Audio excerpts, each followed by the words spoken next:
Thank you all very much for joining us. Welcome to this Forest 500 webinar called Deforestation and Human Rights, Why Companies and Financial Institutions Must Act on Both.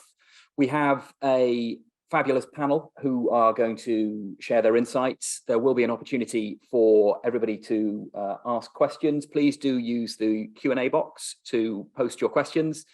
There's also the chat as well, which you can use. We want this to be as interactive as possible. So if you have insights, if you have thoughts, please use the chat function. If you have questions, please use the Q&A box.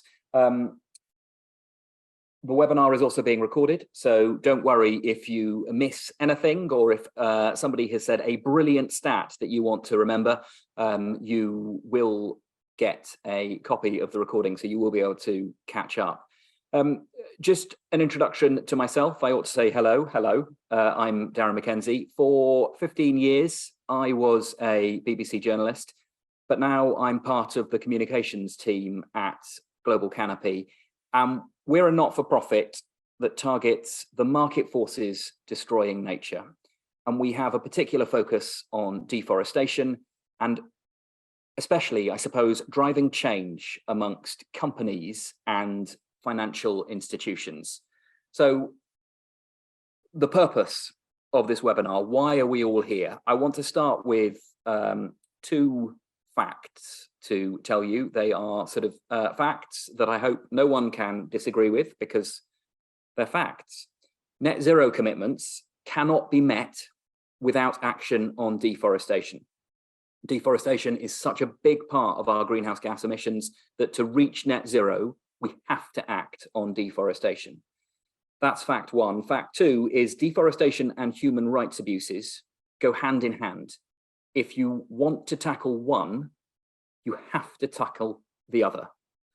And what we're here to share with you is that despite these two facts, our data shows that too few companies are incorporating human rights into their approach to deforestation. And in fact, financial institutions are even further behind. There is a UN deadline of eliminating deforestation by 2025. That means the time for action is absolutely now. So today, Global Canopy's Forest 500 team have published a briefing called Deforestation and Human Rights, Too Many Companies and Financial Institutions Ignoring the Critical Link.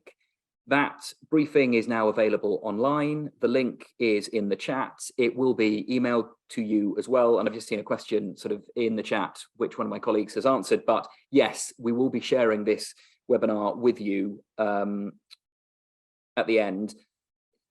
What we're trying to do is highlight the scale of the problem and what we need to do about it. So this webinar is supposed to give an overview of the current picture. It's supposed to outline the consequences of failing to act, but it's also meant to offer practical guidance. So how to set and how to implement strong and comprehensive commitments, because we want companies and financial institutions to get better.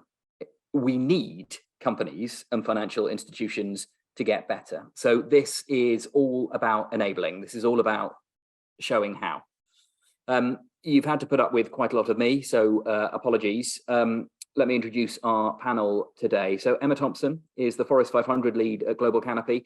She's here to outline the findings of our report, showing where companies and financial institutions are now, and then where they need to get to. We are blessed to be joined by two lawyers in our panel today.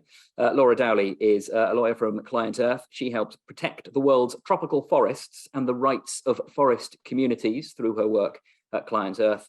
And also we're joined by Pedro Martins, who is a lawyer working to advise Terra de Direitos in Brazil. They are a human rights organization. They're working on the front line of the battle to defend and promote human rights. And it's with Pedro that I would love to start. Let's start with a voice from Brazil.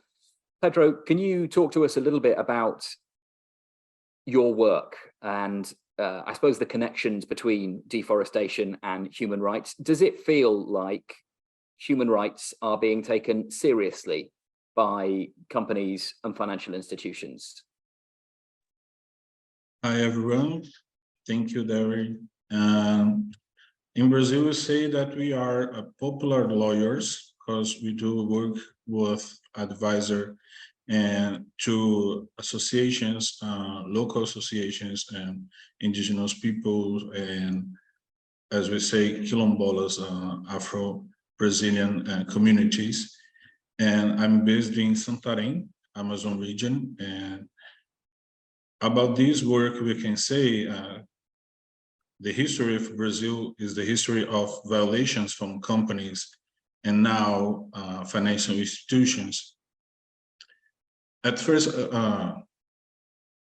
talk about human rights is still dangerous in our country. Serve of Terra de Direitos and Justiça Global, both human rights organization, points onto almost 1,200 cases of violence against human rights defenders in the last 4 years. And to focus in this period of the last 4 years, we saw the growth of all kinds, all types of violence here in Brazil. At the same period, companies, corporations expanded their activities and profits here, especially in Amazon region. So there is a strong relation between these two phenomena, how violence can grow and companies and corporations can still provide more profits. So that's our reality, and we are facing this in this year.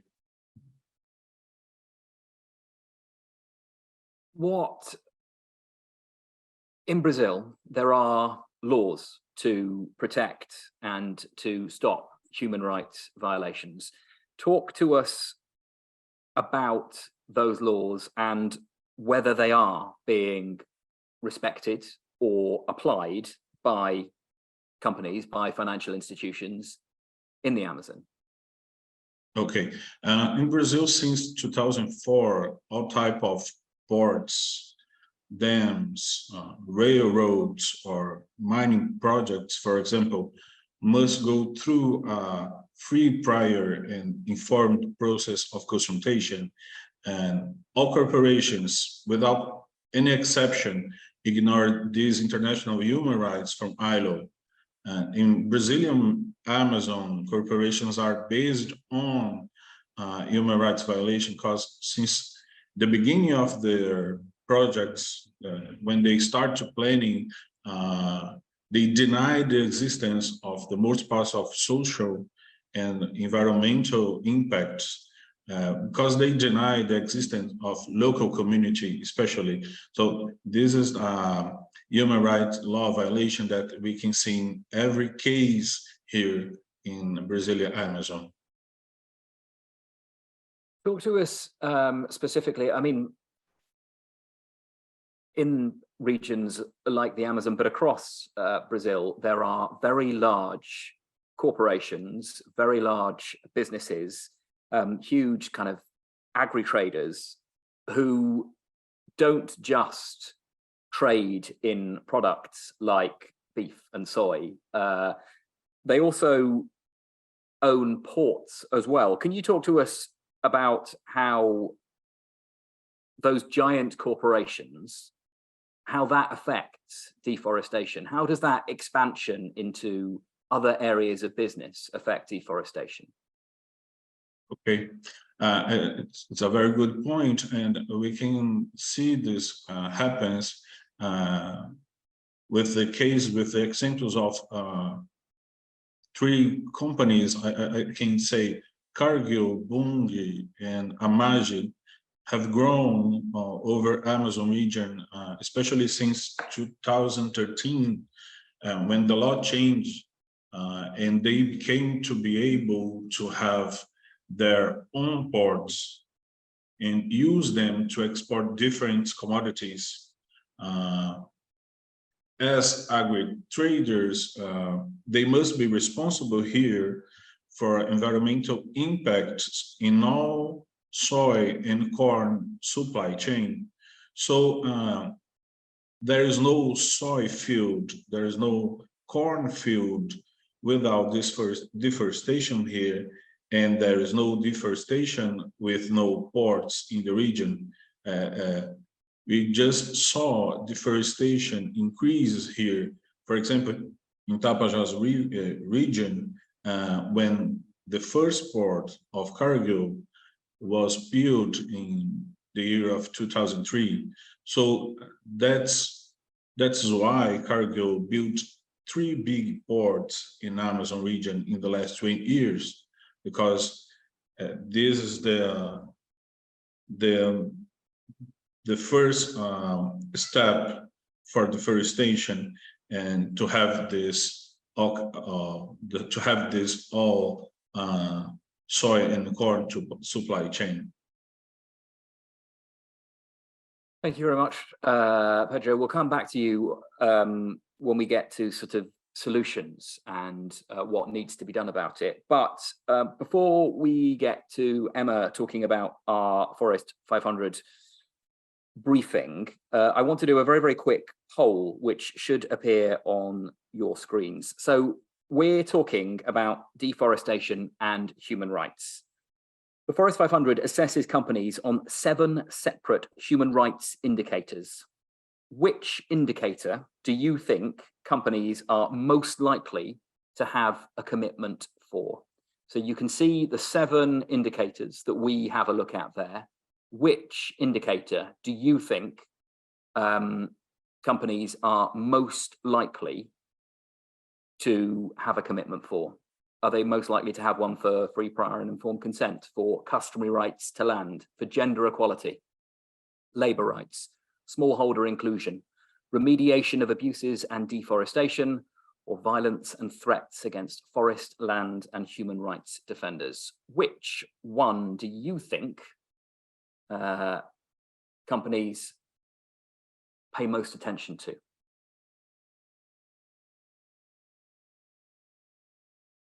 So we're closing the poll now. We should have the results imminently, and we're about to. The results are, the results you should be able to see on your screen. Actually, most of you have. Well done. You can all go to the top of the class because you've got the right answer. It is labour rights. Companies are much more likely to report and act on labour rights than they are for any of the other indicators that we look at, which is really interesting. I'm going to come to Emma now. Emma, you're our Forest 500 lead. Talk to us a little bit about the data. So we're talking about those 7 indicators. Why are we looking at these 7 indicators, and how does the Forest 500 work out what companies are doing, whether they are implementing them, whether they are even looking at them? Explain a bit about the methodology. Yeah, absolutely. Thanks, Darren. So before I do that, I just want to take a moment to explain what Forest 500 is and what we do. So since 2014, we've been identifying the 350 companies with the greatest exposure to deforestation risk through their sourcing of beef, leather, soy, timber, pulp and paper, and palm oil. And then we identify the 150 financial institutions that are providing the most finance to those 350 companies. That makes up the Forest 500 list. And we then annually assess them on the strength and implementation of their publicly available policies or commitments on deforestation, conversion, and associated human rights abuses. And then every company and financial institution is given a score out of 100. So that's the basis. And then to go into the methodologies in a bit more detail, we have one for companies and one for financial institutions. And as you just saw on the poll, we have 7 human rights focused indicators in our company methodology. So although there are numerous different human rights issues and abuses in forest risk supply chains and supply chains more generally, we have identified these 7 as critical in any company's approach on deforestation. So just to recap what you just saw, That includes policies or commitments on customary rights to land, resources and territory, free, prior and informed consent, having a zero tolerance approach to violence and threats against forest, land and human rights defenders, labour rights, smallholder inclusion, the remediation of abuses and deforestation, and gender equality. And as Darren mentioned, we do also assess companies on whether they're implementing some of those commitments. So requiring them to report information on the processes they have in place or publish evidence of monitoring or compliance with that commitment. So we do that for the customary rights to land, resources and territory indicator, as well as for free, prior and informed consent, labour rights, and that zero tolerance approach. All of the information in our assessments is based on publicly available information. So anything that the companies and financial institutions have published on their website is reviewed and considered as part of our assessment. That's really how our assessments work at the Forest 500. And we're really pushing for companies to set and implement these policies as part of their approach on deforestation, but crucially to be transparent about it as well. And in a sense, this briefing and all of our Forest 500 reports are split into, I suppose, two sections. One looks at companies and one looks at financial institutions. So maybe it's helpful if we split it up like that now. Talk to us about the results, the findings for what companies are or are not doing. So for the majority of companies, it is clear that there's still a lot of work that needs to happen on human rights abuses associated with deforestation. So a third of the companies we assess, so that's a third of the companies with the greatest influence on tropical deforestation, did not have a single publicly available human rights commitment for any of those 7 topics that we assess. And then not one company of the 350 has a commitment in place for all of those 7 issues for every high-risk commodity that they're assessed for. So none of the companies in the Forest 500 are meeting our criteria for human rights across all of their supply chains. And then when we look into the kind of the specific indicators in more detail, we see that for some commodities in particular, there's a lot more work to do than for others. So in the briefing, for which the link is in the chat, we focused in on 4 of those human rights issues. So particularly testing and securing the free, prior and informed consent of Indigenous peoples and local communities, respecting customary rights to land, resources and territory, respecting labour rights, and having that zero tolerance approach to violence and threats. And we found that just a quarter of the companies assessed had a free, prior and informed consent commitment in place for all of the commodities that they're exposed to. But 61% of those 350 companies did not have an FPIC commitment in place at all for any commodity. And then even of those that did have a commitment in place, when we looked at their implementation, very few were evidencing that. So in fact, 96% of the companies with an FPIC commitment in place for at least one, but not all of their commodities, didn't publish any evidence of their implementation. So even of those that do have policies in place, we're still not yet seeing that translate to implementation. And I wanted to look at commitments on customary rights to land, resources and territory, which is crucial, especially where free, prior and informed consent is frequently not required, or legal customary rights are being ignored in similar way to as Pedro was talking about earlier. Very few companies that we assessed had a commitment on this at all. Just 8% of those assessed had a commitment in place to respect these rights for one commodity. That's just 8%. And not a single company in leather supply chains had a commitment. And then some beef companies did have a free, prior and informed customary rights commitment in place, but none had published evidence of implementation. So what we're seeing across the board is there's still a significant amount of work to do. But as we looked at with labour rights in the poll, it is a slightly different story. So companies are more likely to have a commitment in place for labour rights than the other 6 human rights that we look at. So nearly 2/3 of the companies that we assessed had a labour rights commitment for at least one commodity, and 60% of the companies had a labour rights commitment in place for all of their commodities. So what we're seeing is for some human rights, companies can and are setting these policies and also evidencing their implementation, but we're just not seeing it translate across all of the key human rights.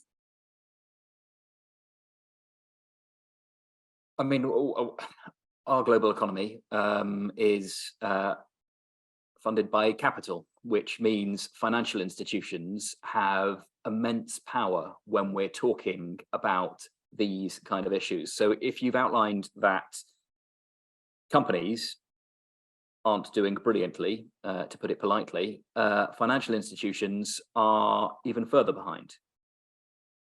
Yes, that's right. So as you've seen, too many companies are ignoring that critical link between human rights abuses and deforestation, but these companies are not acting independently. They are financed by financial institutions. So of that third of companies that we mentioned earlier that didn't have a single human rights commitment, of the 150 institutions that we assessed, 125 of them were financing at least one of those companies without a human rights commitment. And in total, $83.6 billion was going into those companies in financing from those 125 financial institutions. And what that shows us is that financial institutions have a really vital role to play in eliminating deforestation, conversion, and associated human rights abuses, because they have this unique leverage that they can use to drive companies to act. But as you mentioned, Darren, we did find that even fewer financial institutions had human rights policies than the companies that we assessed. So 59% of the 150 financial institutions didn't have a single publicly available human rights policy. So that's 59% of those with the greatest influence to deforestation, putting the most money into companies with the greatest links to deforestation risk, didn't have a single human rights policy. 20% of financial institutions did have a free, prior, and informed consent policy in place for all 4 commodities, but 73% didn't have a free, prior, and informed consent policy at all. And then when we dig deeper into looking at whether they have policies in place requiring their clients or holdings to respect customary rights to land, resources, and territory, 94% did not have that policy in place. And in fact, just 3% of those financial institutions had a policy in place for all 4 commodities. And that equates to 4 financial institutions. So 4 of the 150 had a policy to encourage or require clients or holdings to respect those customary rights. So what we're seeing is that the vast majority of the financial institutions we assess are failing to publicly respect the rights of Indigenous peoples and local communities, and are failing to require their clients or holdings to act on any of those related risks and impacts. And I did very finally just want to touch on the zero tolerance approach to violence and threats against forest land and human rights defenders, because as Pedro mentioned, this is a real issue on the ground at the deforestation front line, but just 2 of the financial institutions that we assess had a policy in place to require their clients or holdings to have a zero tolerance approach to those issues, which means 99% of those we assessed didn't have a public policy on this at all. Thank you very much, Emma. Laura, thank you very much for your patience. So at Client Earth, and through your work at Client Earth, perhaps you could just talk to us about the types of rights violations that you see in your role. Sure, thank you very much for having me, Darren. So Client Earth is an NGO which uses the law to protect the environment and life on Earth. And I think I'm here because we've recently presented a complaint to the OECD's national contact point in the US against Cargill, which is one of the world's biggest agricultural commodities traders, over that company's failure to adequately deal with its contribution to deforestation in its supply chains, in its soy supply chains in Brazil, and also to related human rights violations related to that soy supply chain.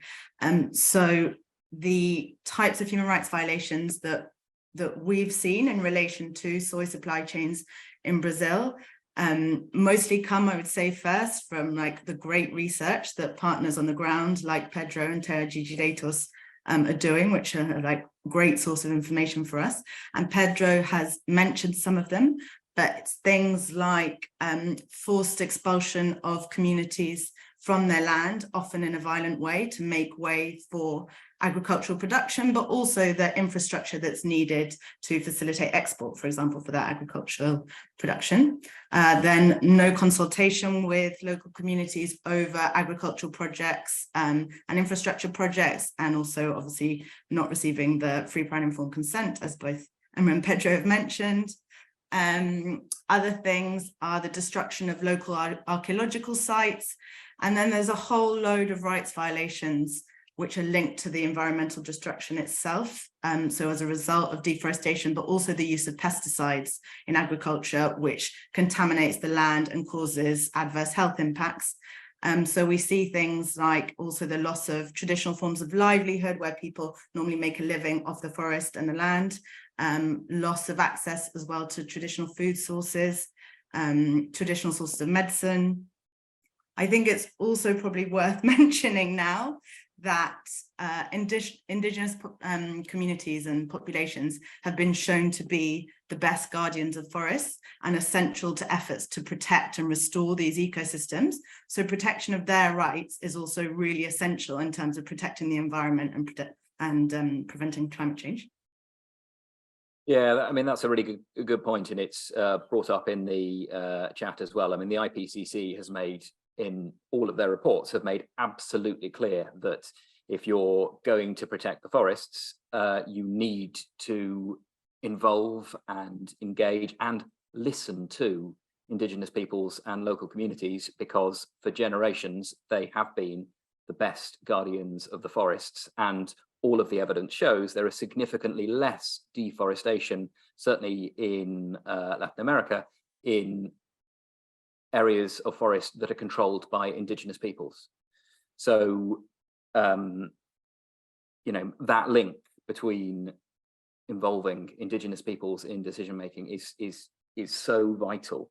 What can you talk to us about what obligations there currently are on companies and financial institutions in terms of, yeah, what are their due diligence obligations? Sure. And so there are some international standards around what companies should be doing on human and environmental rights due diligence. And these are mostly in the UN guiding principles on business and human rights, and then as well in the OECD guidelines for multinational enterprises, which are basically recommendations from OECD member governments to companies about how to operate in a responsible way. And according to these standards, companies should be doing due diligence to identify, prevent and mitigate impacts on the environment and on human rights. I'm going to talk about this a bit from the perspective of agricultural companies, because that's what I've been working on, but recognizing that there are other types of industries like mining, which also cause deforestation and rights violations. So what does this due diligence sort of responsibility mean for those big agricultural traders who aren't necessarily always the ones there with the chainsaw in their hand doing the deforesting? So companies still have an obligation to do due diligence where they contribute to the harm. And the OECD guidance on due diligence says that you contribute to harm where your activities in combination with other entities' activities cause that harm, or where you're facilitating or incentivizing another entity to cause harm.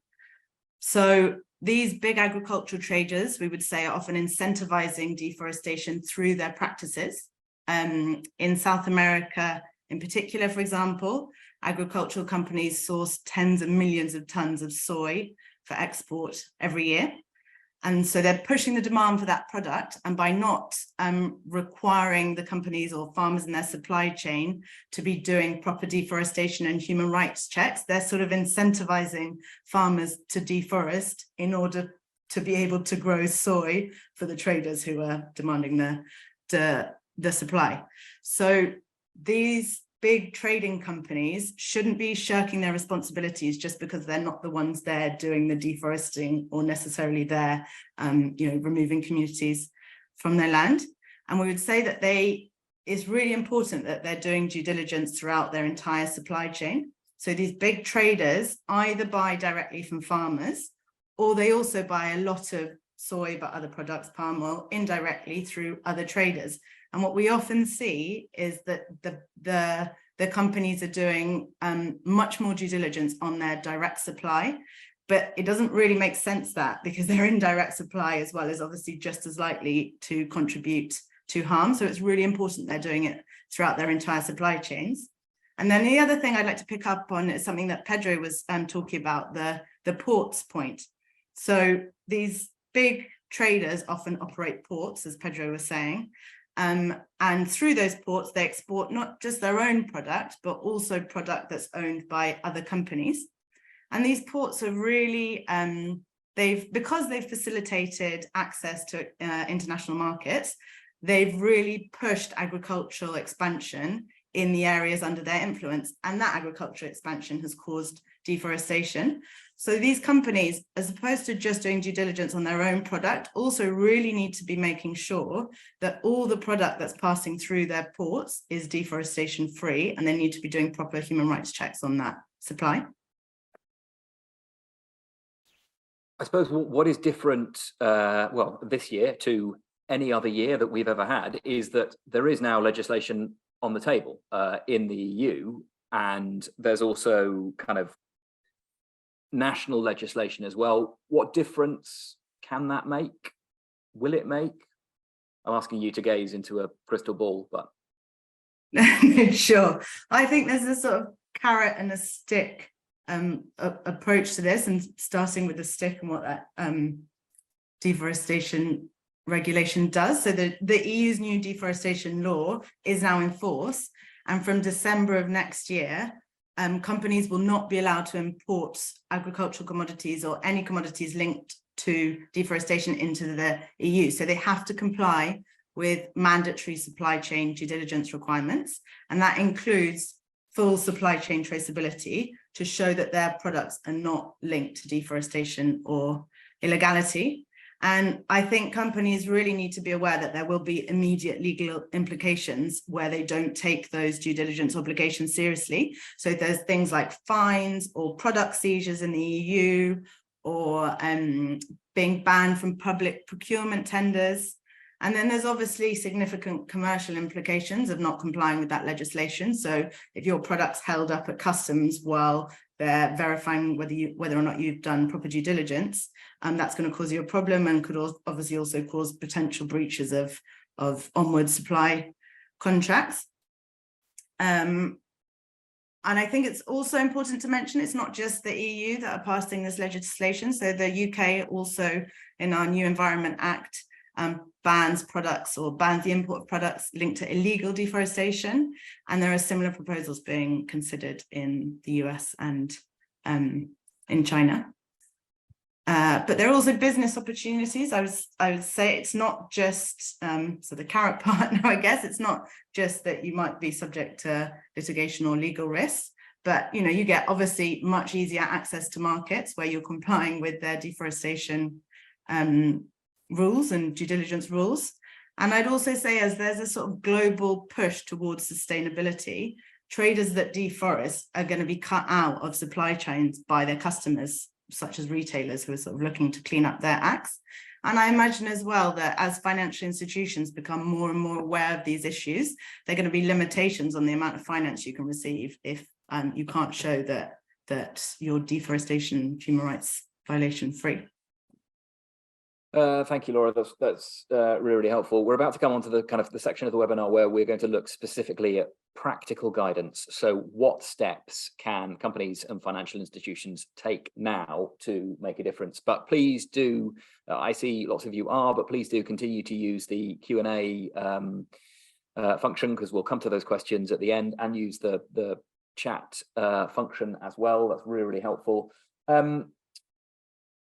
I'm going to flip around the order a little bit and start with Emma on practical things. I mean, what we want is we want change. All of us here on this panel want to drive change. So what are the practical steps that financial institutions and companies can take? I mean, can you point out some of the recommendations from the briefing today?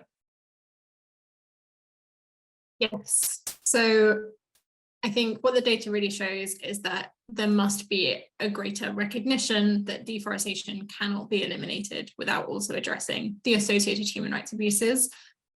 And as the 2025 UN deadline to eliminate commodity-driven deforestation, that's only 2.5 years away now, we do need to see more effective action from companies and financial institutions with clear and strong commitments and policies in place, as well as clearly defined and effective processes for implementation. So that's the first step, is setting those policies and setting those processes for the implementation. But companies in particular do need to identify the risks and impacts of associated human rights abuses in their supply chains or operations right now, and address and remediate those harms. And for those with suppliers, a key part of that is actively engaging with their direct and indirect suppliers on these risks, the impacts, and also support them to drive change.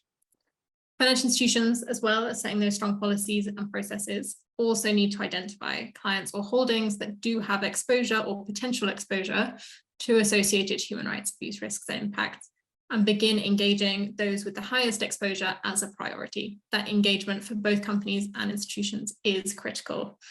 And then just very briefly linking to Laura's last point around legislation, there is also a very clear recommendation for governments and policymakers from our briefing, which is that updating or creating legislation that requires companies and financial institutions to identify and address human rights abuse risks alongside deforestation risks could have a huge impact. And that includes legislation like the EU due diligence legislation that's already been passed that will soon be up for review. So including deforestation and human rights abuses in that legislation is key. Thank you, Emma. Laura, I'm going to come to you next and ask you to sort of pretend that you are in charge of due diligence for a agribusiness. What should it look like? I mean, what does good look like? What steps do you need to go through? Thanks, Saren. I think some of these have been covered by Emma in your recommendations, so it's good we agree on what needs to be done. But I think the UN Working Group on Business and Human Rights, they've identified key elements of human rights due diligence, but I think these sort of principles can be applied to environmental due diligence as well. So it's probably a good place to start, is looking to their recommendations. And they say that one, you have to, as a company, establish strong sort of company management systems. So it's really clear who's responsible for human rights and environmental issues within the company, who's setting the policies, who's responsible for accountability for those policies within the organization. And then second, something I think Emma's touched on a bit already, but really identifying what your exposure to human rights violations and environmental issues is, how you're creating sort of adverse impacts, and then assessing and prioritizing those risks in your operations or in your supply chains or in your sort of business dealings. And as we've seen in this webinar, often companies really focus on labor rights, and I suspect that's because of legislation in different jurisdictions around modern slavery, which requires companies to do that. But there's a whole host of other human rights violations, as Emma and Pedro have shown. So once you've identified what your risk is, the third thing that this UN working group suggests you do is design and implement a really good strategy to respond to those risks. And we would say in agricultural supply chains, but this applies to other industries as well. You really need to have full supply chain transparency and traceability of your product back to the place it was produced. So for agriculture, back to the farm. And I would say on this that a lot of these agricultural companies we're talking about that are operating in Brazil, so these big soy producers, for example, are huge companies with massive resources, and the technology is there to implement this traceability, and a lot of these companies have the money to do it. So we're not asking for things, I don't think, that are beyond the sort of realms of possibility. The next thing is that you should be really making sure that your due diligence is working. So verify your due diligence steps. And this should include things like grievance mechanisms. So if someone has spotted a problem with your supply chain, that there's a route to let you know about that and complain about that. And then the last thing is that you need to report on your due diligence and all the steps you're taking. And that's really important, obviously, for accountability purposes. Yeah, reporting absolutely crucial as a step. Pedro, if I can come back to you on practical steps, you are in Brazil. What practical steps can companies and financial institutions take? I mean, you want to highlight sort of tools that are out there that people can use. Okay, Darren, I think now it's easier for me to answer this.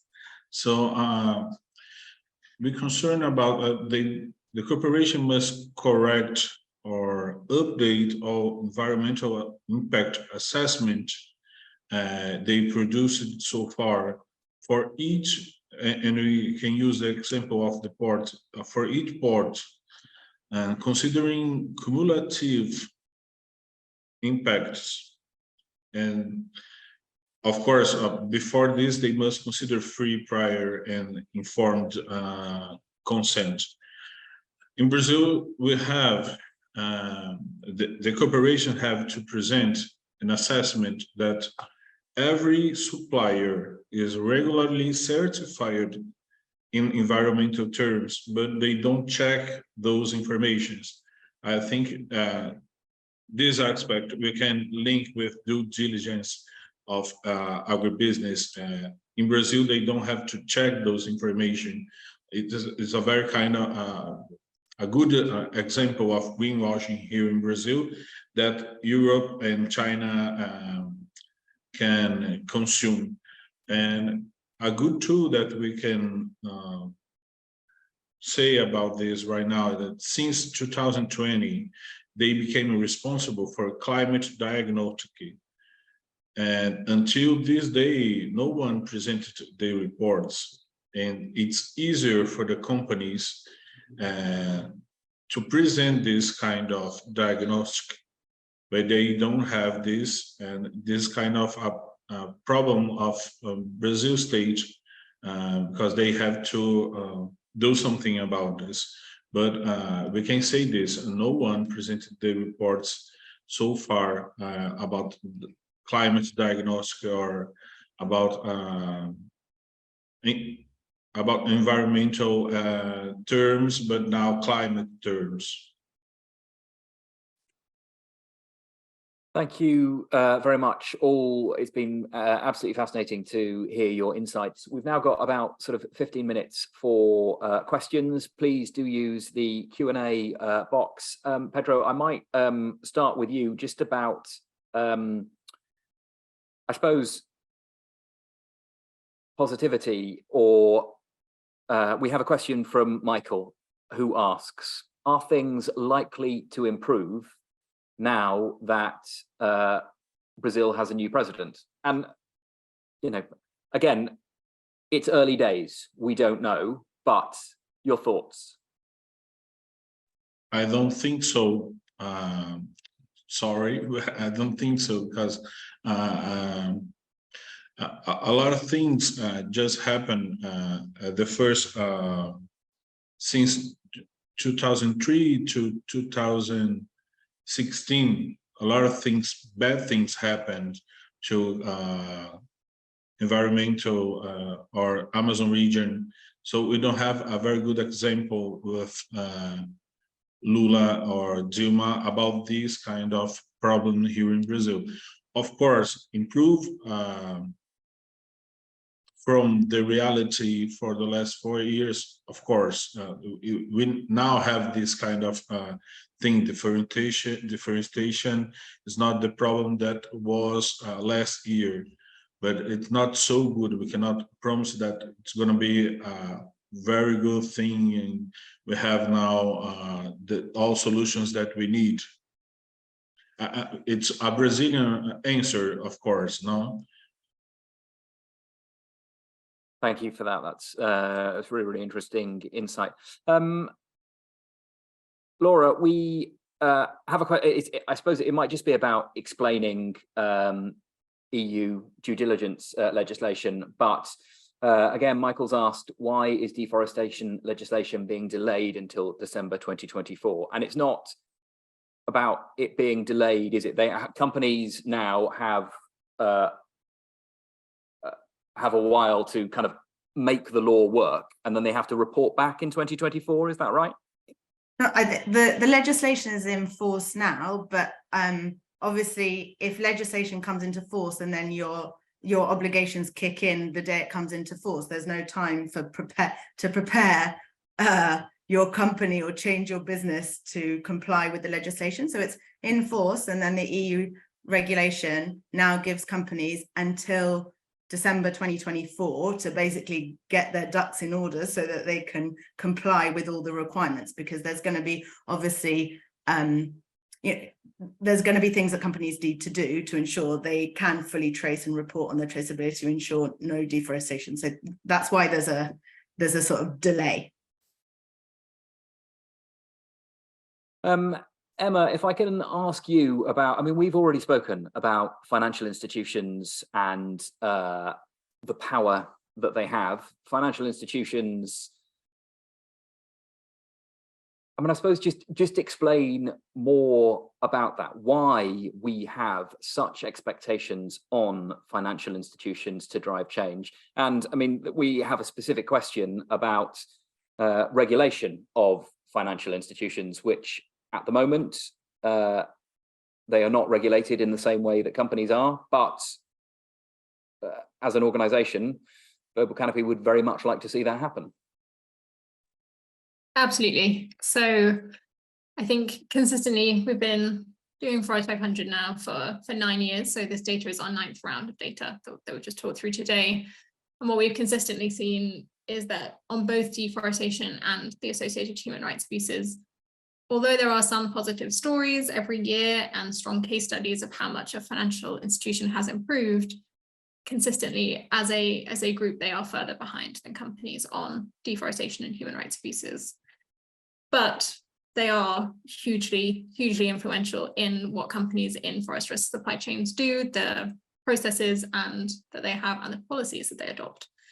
So sorry, I'm trying to remember the exact number. I think there's $6.1 trillion of financing going from the Forest 500 financial institutions, so 150 of them, to the 350 companies.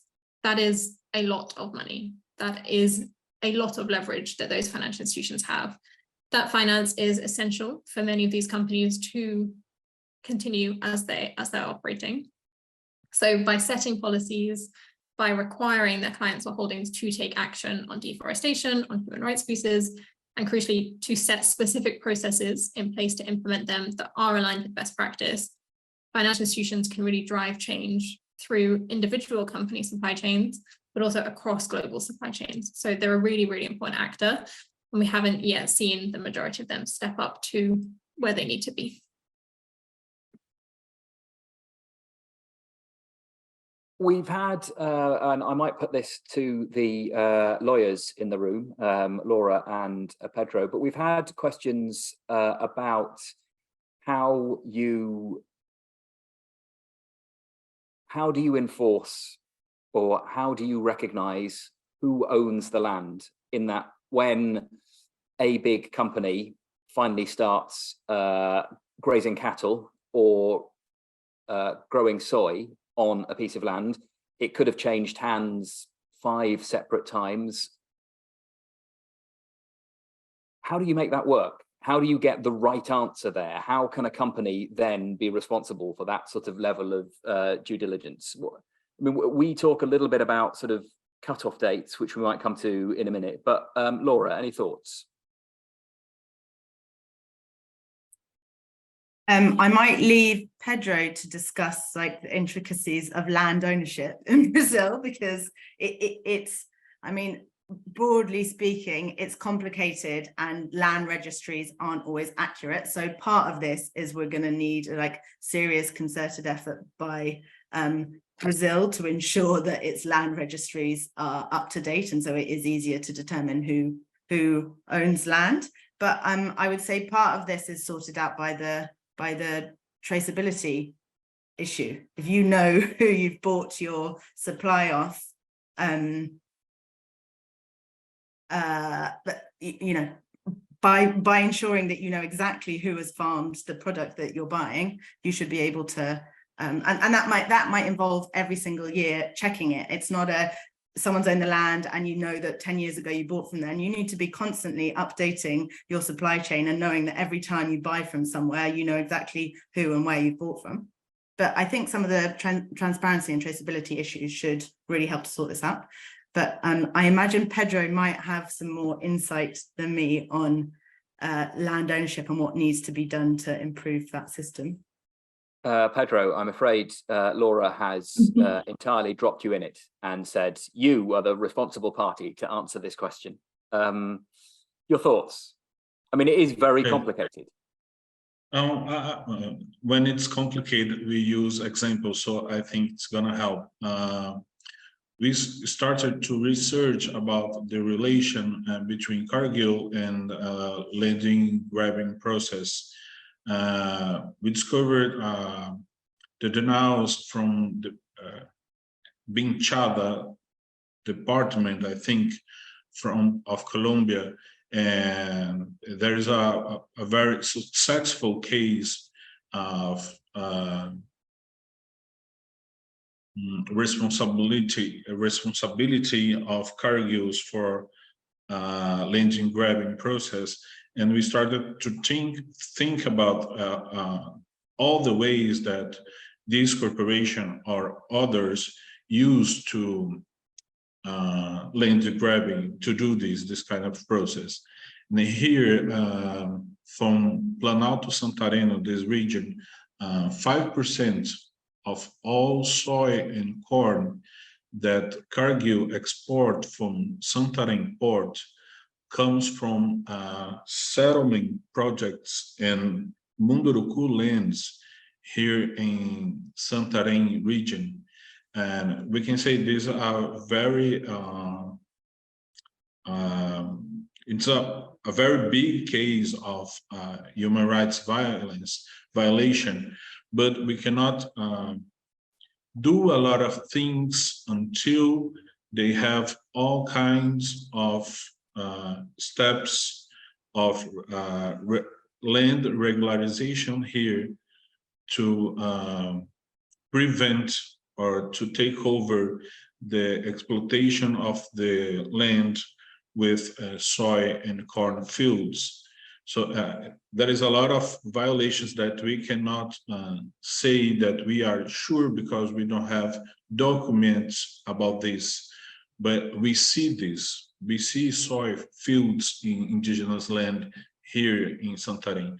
We see corn fields from Cargill for Cargill suppliers in settlement projects where they do not must be. So that is happening in a lot of ways that we expend a lot of time and a lot of work to prove that Cargill is using land grabbing from soy suppliers and to export soy and corn to Europe and China. So, but we can have more proofs to say that, but we see this happen since 2003 here. Emma, if I can come to you about actions that companies and financial institutions sort of can and are taking. I mean, there are examples of commodities, forest risk commodities, where companies seem to be taking more action than they are with others. And if you are looking positively, I suppose what that means is the company has proved that it can act, and so should across sort of all spectrums. But can you just give us some examples? You highlighted, I think, the leather industry in particular, but are there examples of areas that people aren't looking at enough? Leather and soya and beef would be the 3 of the 6 commodities we assess that are generally across the board, not just with human rights, but also with deforestation as well, have less action from companies and financial institutions alike. So Cattle products and soy are the two biggest drivers of global deforestation, but they are still consistently those commodities that have fewer policies, significantly less implementation, and significantly less reporting on volumes, on compliance rates, on all of that crucial information that we need to see. So there needs to be a lot more focus on those commodities. We have seen companies and financial institutions take, a lot of action really on palm oil in particular because of lots of different factors. And there has been a lot of progress made on palm oil in many regions. Companies consistently score higher for their palm oil policies than for other commodities. And what we do see is companies that could be assessed for palm oil and have really, really strong policies on place for deforestation and human rights of palm oil, but have nothing for their soy or beef exposure. What we need to see is that, or what we have seen is that companies can make this change and put the processes in place to implement them effectively, but they do need to do that for all of their commodities, especially those that are driving the most tropical deforestation.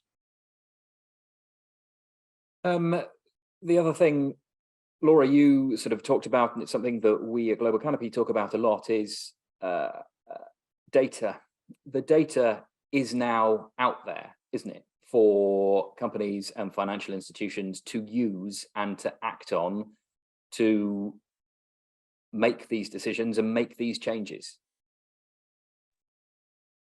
Yeah, and I would say I'm going to speak again, particularly from the Brazil context, because that's what I know most about. But there's, for example, a really great platform called Map Biomass, which basically maps where deforestation has occurred with really farm boundary outlines and suggests what that bit of land has been used for. Brazil also has a lot of data, like satellite data from its space agency.